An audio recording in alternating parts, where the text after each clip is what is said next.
Hello বন্ধুরা,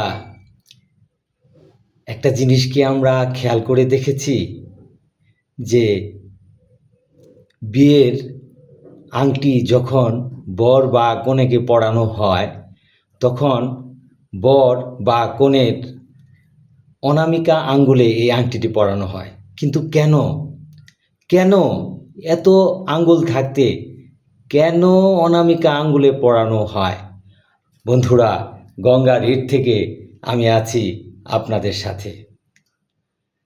যে কোনো বিয়ের অনুষ্ঠানে আমরা দেখি যে বর বা কনেকে যে আংটি পরানো হয় বা আংটি বদল করা হয়, সেটা কিন্তু অনামিকা আঙ্গুলে দেয়া হয়।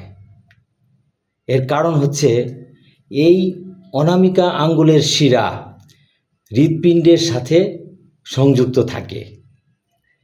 যেহেতু আমাদের বিয়ে হচ্ছে একটা হৃদয় ঘটিত ব্যাপার, সেজন্য বিয়ের এই আংটি বা রিং ছেলে বা মেয়ের এই অনামিকা আঙ্গুলে পরানো হয়। ধন্যবাদ।